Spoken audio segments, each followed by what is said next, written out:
welcome to another Mental Health Minute provided by Central County Services. I'm Kristen Zychek. I'm a licensed behavior analyst with Central County Services IDD Department, Intellectual and Developmental Disabilities. I work for the Behavior Supports Department and the IDD Crisis Services. And I am Carlos Sanchez. I'm a licensed professional counselor, and I work also with our crisis respite in IDD, as well as a crisis intervention specialist. My name is Nikki Ramirez. I'm a licensed behavior analyst with the IDD Behavior Supports Department and with the IDD Crisis Services. Today, our topic that we're bringing to you are strategies and tools that we use and that you can use to prevent or detour a crisis or prevent maladaptive behavior. How we do that is we tell you what we're doing, we tell you why we're doing it, and then we're going to show you. And we are in no way depicting any particular client we have or any situation. We're just merely showing you the basic steps of these strategies and tools. Hi, my name is Kristen Zychek. I'm a licensed behavior analyst for Central County Services, the IDD Department, and I work for Behavior Supports in the IDD Crisis Services. Today, I'm going to give you some strategies and tools to help detour a big crisis or prevent maladaptive behavior. We will be talking about reinforcement procedures and strategies we call pivoting. First, we're going to talk about reinforcement procedures. Reinforcement procedures are actions that are taken following a behavior to increase the likelihood that it's going to happen again. We use reinforcement procedures to increase the frequency, to increase the number of appropriate behaviors, adaptive behaviors, safe behaviors. So those are the procedures you use. I'm talking about reinforcement procedures to you today because it is a foundation block of other strategies that you will see us use. And it's very critical in teaching and helping our clients, individuals see, distinguishing between what is appropriate, safe, and adaptive, and between what is not. Okay? So today we're specifically going to be talking about positive reinforcement. Positive reinforcement means you add something following a behavior that increases the likelihood that it will happen again. You can add attention, verbal praise, items, activities, food. It can come in a wide range of things. Today, I'm going to focus on attention and verbal praise. Now, an important thing to remember is if the person you're working with doesn't find value in attention or verbal praise, then it's not going to be reinforcement. But today we're going to assume that we have worked with the client and attention and verbal praise is valuable to that person. So how you give verbal praise is verbal praise has to be very specific. You very specifically say the behavior that was appropriate. You picked your shoes up and put them away. You are sitting at your desk quietly with your hands on the table. That's very specific, okay? So verbal praise is specific and it's immediate. Research tells us that if you deliver reinforcement as close to the behavior that was meted as you can, the faster you provide verbal praise or attention, the stronger it becomes and the more likely that behavior will occur again. So it has to be specific, immediate, and it has to be sincere. Individuals, disability or not, know when you're not sincere. They know when you don't like them. The verbal praise needs to come to a place of you're just sincere.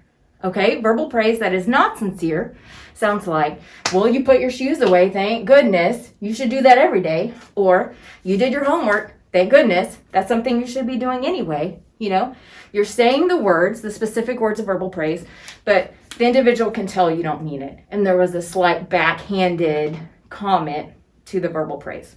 So we know it's specific, it's immediate, it's sincere. And when we deliver verbal praise, we avoid any type of reprimand or redirection when we give it. We're really just trying to deliver solid verbal praise.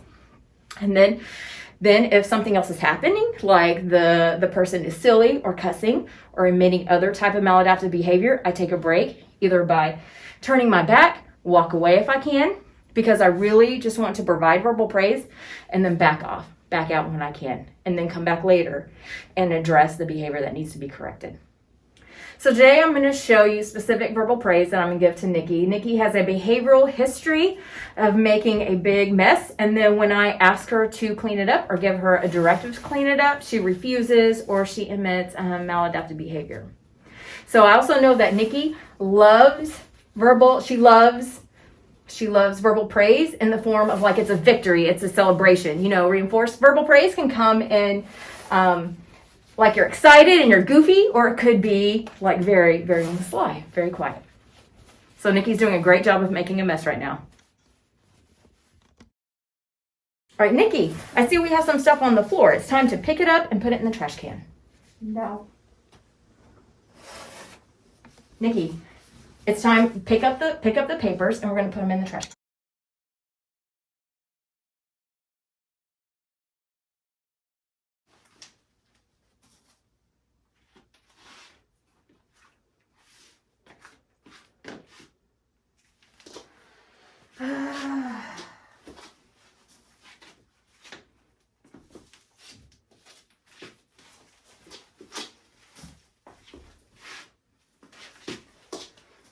Nikki, I asked you to clean up. We made a mess, but I asked you to clean up, and you did it. That's awesome. Give me a high five. That rocks. Thank you, Nikki. So that was very specific praise I gave to Nikki, her picking up her trash. In this example, Carlos has a behavioral history of avoiding his homework, being silly, running around, just doing anything he can to avoid sitting down and doing his homework. And so I will be providing specific verbal praise in a different way, because Carlos doesn't like a big celebration. So I'll just show you a little different way to provide verbal praise.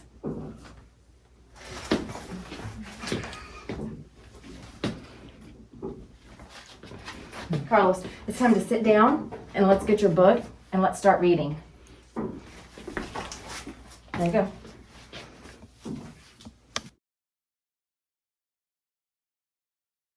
I told you to sit down and start getting your book, and that's what you're doing. That's an awesome job.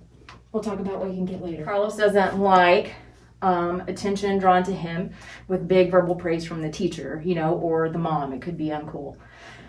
So that was a second example of how to provide just simple, specific verbal praise that immediately follow the behavior. So next, we are going to talk about a strategy called pivoting. And we use pivoting to ignore inappropriate behavior that's not harmful while providing praise, verbal praise, and focusing on appropriate behavior.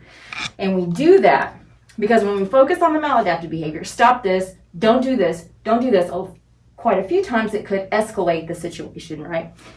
So we don't want to escalate the situation by reprimanding, right? My goal is to get the individual, the client, the person, on a good track.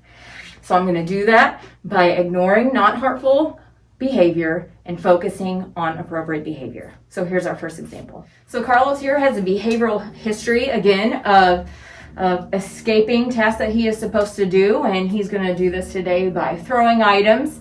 I'm going to give him directives, and he's going to continue to throw items, and I'm going to show you how I pivot away from the non-harmful behavior.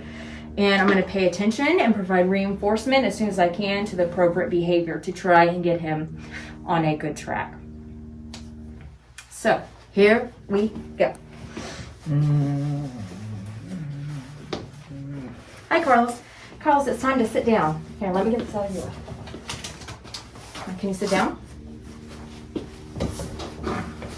Good. Good listening. Good listening sitting down. Here, hold the book. Good listening, Carlos. You have your book. Now, Carlos, here's our trash can. It's time to start picking it up.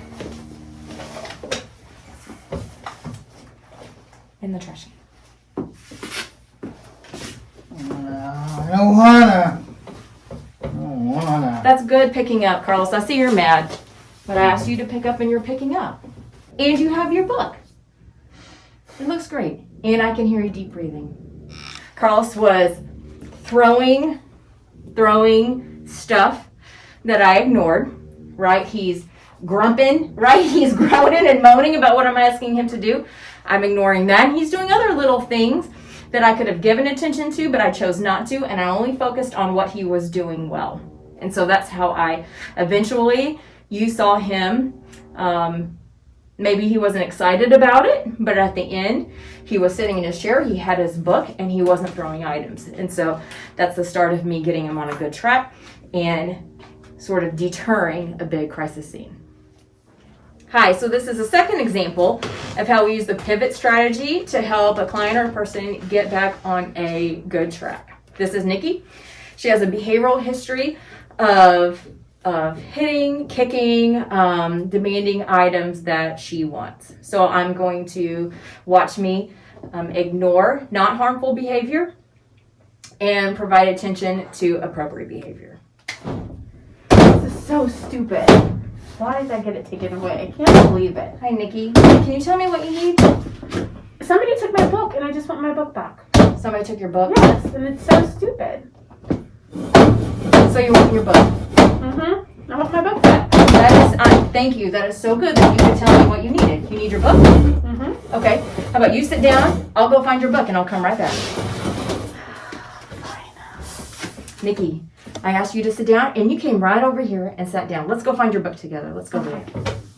So in this scene, she was hitting, maybe kicking a little, very disruptive, but I ignored all of the minor disruptive stuff. I know to some it might not be minor, but compared to yelling, cussing, throwing chairs, it's not harmful for me. It's not harmful for Nikki. So I was able to ignore it, get what she needs, get her sitting down. She had stopped kicking, right? She had stopped hitting. And then we're going to go find her book, and then we're going to go on a different track. And so those, in those examples, reinforcement and pivoting are strategies, powerful strategies we use to reinforce appropriate behavior and ignore not harmful behavior, so we can get individuals on a calm track where they need to be so they can be successful.